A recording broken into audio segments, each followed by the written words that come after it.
Okay,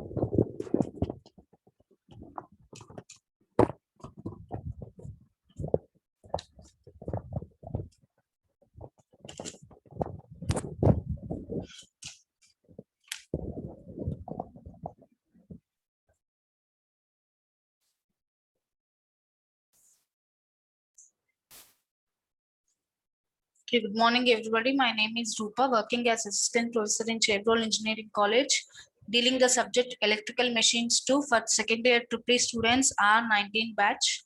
So today's topic is in unit 2. Today's topic is circuit diagram of a equivalent circuit of induction motor.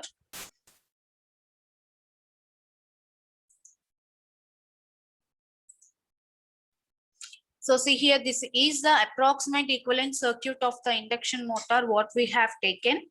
And here the right point circuit is at right points of A and B. And it is same, if you take the right points of the circuit at A and B, it is same as a series circuit. Okay, so before we have discussed about the series circle diagrams. So if you take the constant AB points here, A and B points. So if you take to right part of the AB points, it is looking same as a series circuit. Okay, so this series circuit is having a constant voltage of V1 and reactance is X01. These both are same, but it is having a variable resistance R. Okay, so if you want to draw the vector of I01 as before in the series equivalent circuit, here I2, the secondary current with respect to primary I2 dash will be equal to V by X01. Okay, the formula for I2 dash will be V by X01, voltage by reactance, primary reactance, equivalent reactance. Okay, so now we will draw the circle diagram for this equivalent circuit with all these parameters. So see, this is the equivalent circuit. This is a circle diagram. This is called as a circle diagram. Now we will draw this circle diagram for the approximate equivalent circuit I have shown before. Okay, so see here. If you observe the current vectors here, this is I1. This is the primary current I1 and this is the whole combination of sum of vectors I2 dash and I0. Okay, so you know that equation I1 is equal to I0 vector sum of I0 plus I2 dash. Okay, so here I0 is the no load primary current. When no load is there, we have to draw some current which will be equal to losses. So that is the primary no load current I0. So when at the time of load, what happens? The secondary current will be established and from that secondary current we are getting the extra amount of primary current. So that extra amount of primary current we are getting due to the secondary current. So I am keeping the notation I2 dash. So this is the primary current after loading. So total current in the primary will be equal to I0 plus I2 dash.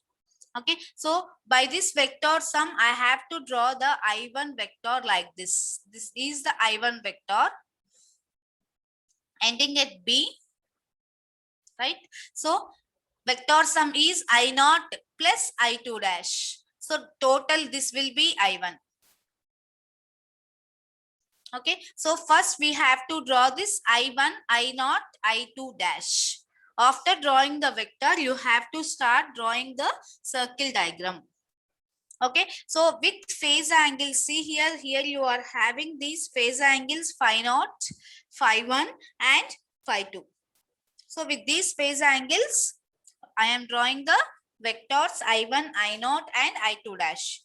So after that you will get the, what about the phase angles here? So see here. So first, the end of current vector for I2 dash, see here, for I2 dash, it is the end of the current vector.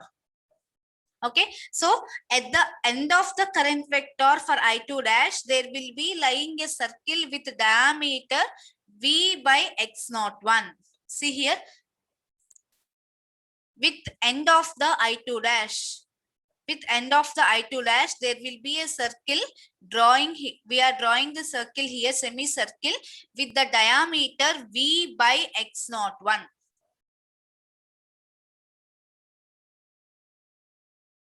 Okay, so this I2 dash, nothing but rotor. This is the rotor current referred to stator, right? So, and I0, what is that I0? No load current. And I1 is stator current. So, I1 is equal to I2 dash plus I0. So, when I2 dash is lagging here, when I2 dash is lagging, so what happens when it is lagging? It is approximately lagging phi 2. The angle for I2 dash made by I2 dash is approximately equal to 90 degrees I am taking, because lagging 90 degrees. Because of the inductance, the angle will be approximately lagging by 90 degrees. Okay, so when the I2 dash is lagging here, the phi 2 angle will be 90 degrees, and I2 dash, where it is located, means it will be along OC. Along OC. That is at right angles to the OE vector, voltage vector OE. So OC will be right angles to OE vector. Okay. So if you take for any other values of phi 2, for any other values of this angle phi 2, point A here, this is the point A. This point A will be moving along the circle where I have showed this dotted line circle. Okay. So for other angles of phi 2, if you vary the phi 2, A will be located on the OC circle, semicircle OC. Okay. So for I0, what is this I0? Actually, this is the exciting current. Okay, so this is also drawn. How it is drawn means, this is the exciting current and it is drawn lagging V. Okay, lagging V vector, lagging V vector by an angle phi 0. Okay, so I0 is the exciting current. It is drawn lagging V. With V, we have to draw lagging I0. Okay, what angle? By an angle phi 0. This is the phi 0 angle. Okay, from V, with a phase difference of phi 0, I0 is drawn. With V, with a phase difference of phi 2, I2 is drawn. With V as reference, with a phase difference of phi 1, I1 is drawn. Right? Clearly? Okay. So now, what is meant by conductance Z0? And what is meant by susceptance B0? Okay, so these both conductance Z0 and susceptance B0 are constant here, are assumed to be constant here. So when I am assuming G0 and B0 as constant, so I can almost taken I0 and phi 0 to be also constant. Right? So due to the constant value of Z0 and B0, I can also take I0 and phi 0 as constants. Okay, so at the end of I0, see here, at the end of I0,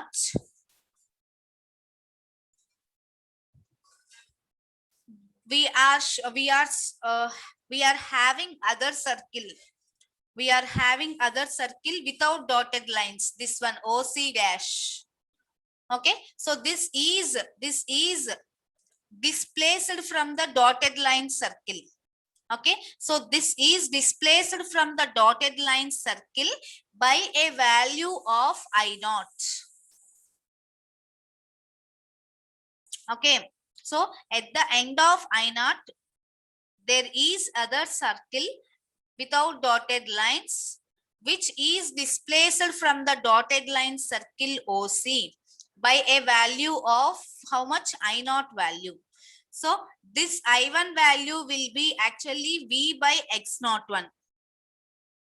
Okay, and this will be parallel to the horizontal axis OC. This will be parallel. I1 will be parallel to the horizontal axis OC. This is vertical axis OE and horizontal axis is OC.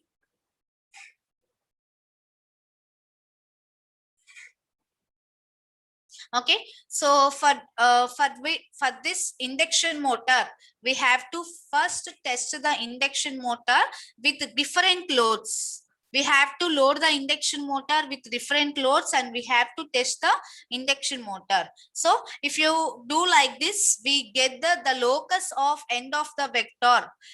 The locus, that means this one. The locus for the end of the circle will be a vector of current.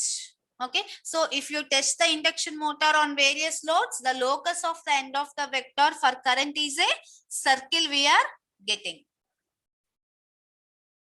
Okay, so we have to determine from the equivalent circuit shown before, we have to determine the values of Z0 and B0. Okay, so now we will determine the values of Z0 and B0. So determination of Z0 and B0. I am taking the assumptions like X01. If you see this equivalent circuit, so R01 equivalent primary resistance and equivalent this X01 is equivalent primary reactance. So here X01, it is the total leakage reactance.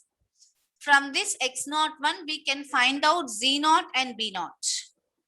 Okay, so if you found Z0 and B0, if you calculate the Z0 and B0, then the position of the circle, what I will be showing in next figure, O dash B C dash is found uniquely. Okay, so see here, before I saw you one circle, O dash B C dash. Okay, so when you take the account of X01 total leakage reactance and if you find the values of Z0 and B0, then the position of this circle O dash B C dash, we can find it uniquely. Okay, so for this, for finding the Z0 and B0, one method of finding this Z0 and B0, it will be consisting in running the motor in a synchronous method. That means we have to put S is equal to 0. Okay, synchronous motor means we have to run the induction motor with the synchronous speed, NS. Okay, so for finding out Z0 and B0, we have to run the induction motor synchronously. Actually, in practice, NS will not be equal to N every time. So, because due to the friction and windage losses. Okay, so why N is not equal to NS means due to the friction, mainly due to the friction and windage losses. Okay, so if you supply some amount of, if you apply that amount, what you are getting the friction and windage losses with other machine. Okay, so what I have said first, the synchronous machine will not run at as NS speed, right? So because why it is not running at NS speed, because friction and windage losses are there. Suppose if I give any with other machine, these friction and windage losses, now I can run the induction motor in synchronous speed. Okay, so for supplying the friction and windage losses, the induction motor is not running at synchronous speed. If I supply these losses with other machine, it is there is possibility of running the induction machine at the synchronous speed. Okay, so if that case exists, the circuit, what I am showing here, the circuit to the right points of AB, right points here, AB is there, right points of AB, the circuit here in the right points of AB will be acting as an open circuit, because with the assumptions S is equal to 0 and RL is infinity. By this assumptions, we can assume that the right part of AB point circuit is taken as a open circuit. Okay, so now the current drawn by the induction motor is I0 only, right? No, I1 and I2 dash. Okay, so now from this assumptions, what you have to say, see,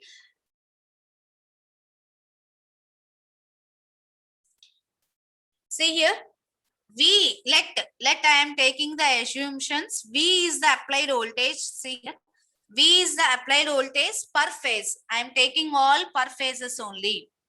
I am assuming only for one phase. So V is the applied voltage for one phase, and I0, this one I0 is the motor current per phase, and W here I am taking one wattmeter for power reading. The W will be the wattmeter reading here, and Y0 will be the exciting admittance. Y0 is exciting admittance, that is opposite to the reactance, sorry, impedance Z. 1 by Z is equal to admittance Y. Okay, so here Y0 will be taken as here as because R0 plus X becomes Z. Z0 plus B becomes Y. So Y0 will be equal to exciting admittance. Okay, so from these assumptions B, I0, W and Y0, we can write for three-phase induction motor. So for a three-phase induction motor, W wattage or wattmeter power is equal to 3 G0 V square. Okay, power is equal to in terms of Z0 and conductance and voltage. So W is equal to 3 Z0 V square. And here conductance will be equal to, from this Z0 is equal to W by 3V square. Okay, and from this I0 is equal to V into Y0. Actually V by I is equal to Z. I by V is equal to Y. So from this I is equal to V into Y. Okay, so as we are taking no load, all I0 is equal to V into Y0. Okay, so from this I can write Y0 is equal to I0 by V, and the B0, susceptance B0 is equal to Y0 square minus G0 square under root. So from this, if I substitute the value of Y0 and Z0 here, Z here, I0, Y0 is I0 by V whole square minus Z0 square. Okay, so from this Z0 can be found, and from this Z0 can be found, and from this B0 can be found. After finding out the value of Z0, I have to find out the value of B0. So both Z0 and B0 can be found. So I can get the locus point, I can get the position of O dash B C dash circle.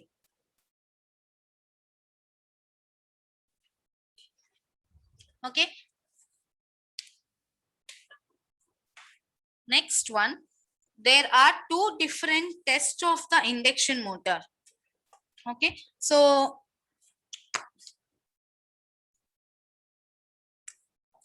the performance characteristics of an induction motor, this can be derived from the circular locus. Okay, locus. So the circular locus is nothing but what we have drawn. The circle, outer circle, O dash B C dash, it is the circular locus, and this can be drawn from the performance characteristics of the induction motor. So the data which is necessary for this circle diagram, what we have to draw, these are called as circle diagrams, right? So the data which is necessary to draw the circle diagrams are found from two types of test. First one is no load test, and second one is block rotor test. Okay, so if you represent this with the transformer test, we can say that No load test is a open circuit test and blocker rotor test is a short circuit test of a transformer. Okay, so the stator and rotor copper losses, these can be separated by drawing a torque line. The parameters, what we have to find, the parameters are, we will see in the no load test and blocker rotor test. So first one is no load test.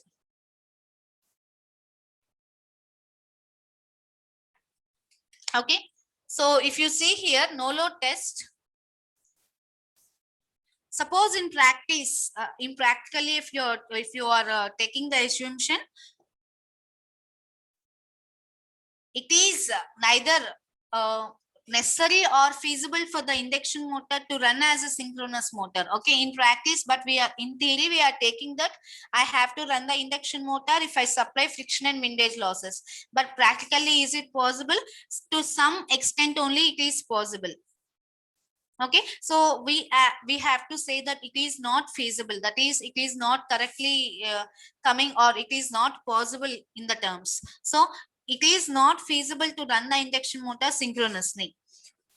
For what we are running the induction motor as synchronous machine? For getting the values of Z naught and B naught. Okay, so instead of that, as this is not practically possible, instead of that, the motor is run without any extra mechanical load on it, because if you do not put any extra mechanical load on it, we cannot the friction and windage losses will be somewhat decreased. So we can approach the induction motor somewhat to the synchronous speed without any other supply machine. Okay, so if you run the induction motor without any extra mechanical load, we can approximately reach the synchronous speed. The rotor speed can reach to the synchronous speed approximately, not that exact, approx. So but though the rotor speed is not synchronous, it is very much near. So this very much near is possible to apply for the practical, right? For all the practical purposes, it is needed. Okay, so while I am taking this in the practical purpose, I am taking the speed of the induction motor as synchronous speed. Okay, so when I am taking in the practical method, I will be taking from now the speed of the rotor is nearly equal to the synchronous speed. Okay, so this no load test, what we are doing, it is carried out with different values of applied voltage. Okay, so by taking the different values below and above the normal voltage, we have to take the readings in this no load test. Okay, and the power what we are getting, nothing but the power input, this is called as power input, what we are getting as input. The power input is measured by 2 wattmeters, W1 and W2, and the no load current is measured by the ammeters, and the voltage is measured by the voltmeters.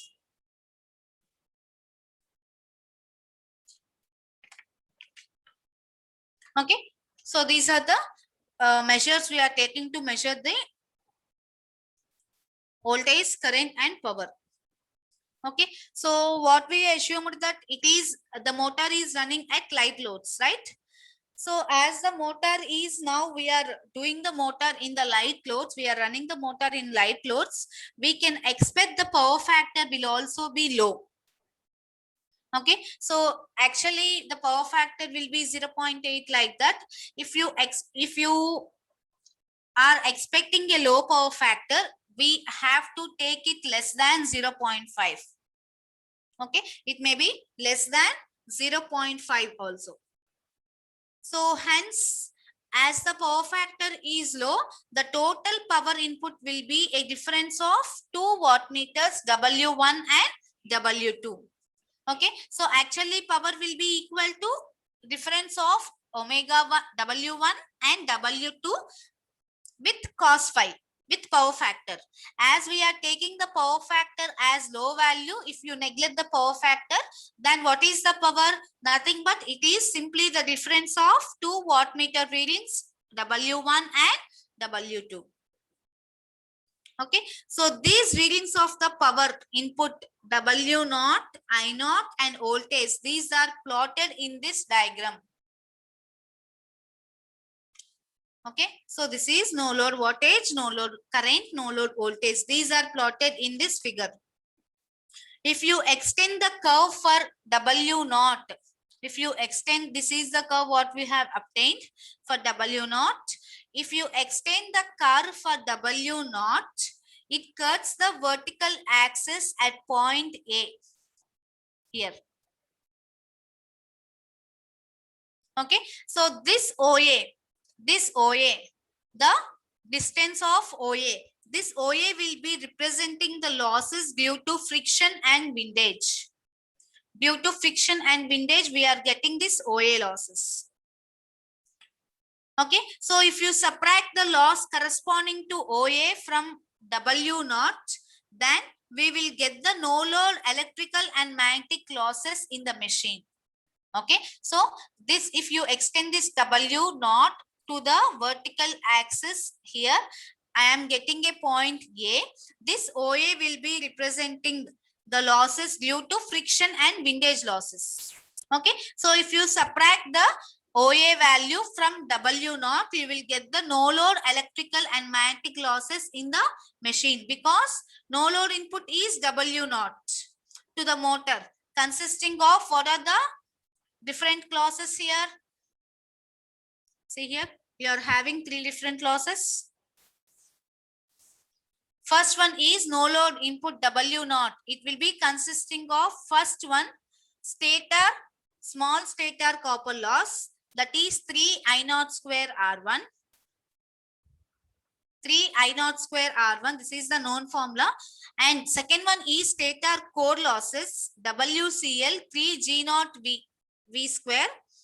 And third one is losses due to friction. Okay, so the losses 1, 2 and 3, stator core losses 2 and 3, the stator core losses and the losses due to friction and windage, these are called as fixed losses. 2 and 3 losses are called as fixed losses, because they are independent of load. Whatever the load is there, it is light or it is heavy, whatever the load is there, these 2 losses are fixed. Okay, so here OB represents normal voltage. OB represents normal voltage. Hence, losses at normal voltage can be drawn, can be found. How can we find? Means by drawing a vertical line from B here. Vertical line from B. Okay, so if you draw a vertical line from B and if you extend the OA point horizontally, what happens? This OB, this line drawn from B will be cutting the extended line A at point D. Okay, so this BD, nothing but this is OA is equal to BD. Nothing but OA is friction and windage losses. So BD is also loss of friction and windage. And DE, if you extend the point B here upwards to C, it cuts the point at E here, stator copper loss, E here. So what is this point? DE. So DE is nothing but stator copper loss. And from E to F, it becomes state core losses. From E to F, this is core losses. Okay, so BD is friction and windage losses, DE is stator copper loss, and EF is core loss. Okay, so hence we can now know the core losses WCL, and B0 and Z0 can be found. Before, as we discussed before, B0 and Z0 can be found. Okay, so additionally from this we can find out phi naught also. See here, additionally phi naught can also be found from the relation power. So we know that power W0 is equal to root 3 VL I naught cos phi. So from here cos phi is equal to W0 by root 3 VL I naught, where VL is line voltage and I naught is no load current and W0 is no load stator input.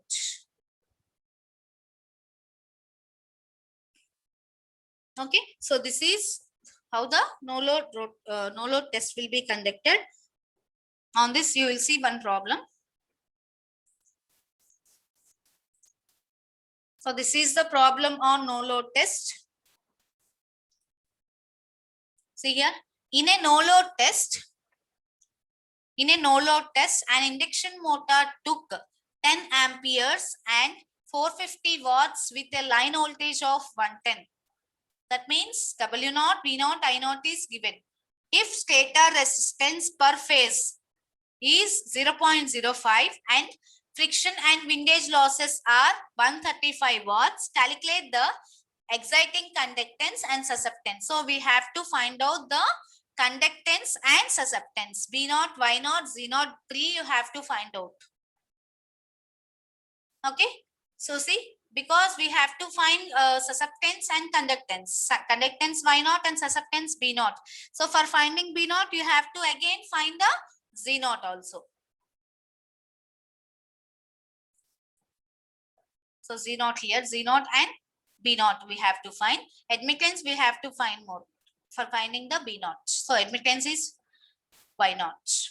Okay. So see here, stator copper loss. What is the formula of stator copper loss? 3 I naught square R1. So I naught current is given 10 amperes and R1 is 0.05. See here, 0.05. From this we have to get the stator copper losses. 3 I naught square R1. Okay, so that is 15 watts you are getting. Next, stator core losses. So how we will get stator core losses? Total input minus stator copper loss, you will get stator core losses. So W naught for 450 minus stator copper loss. Sorry, here friction and windage losses minus stator copper loss. Total you will get stator core losses. So 450 minus friction and windage losses minus stator copper loss, that is stator core loss, that is 300 watts. So now voltage per phase, voltage is 110, per phase is by root 3 and core loss is formula 3 Z naught V square. From this we can find Z naught. We know the core loss V naught, V square value we know. So from this Z naught is equal to 300 by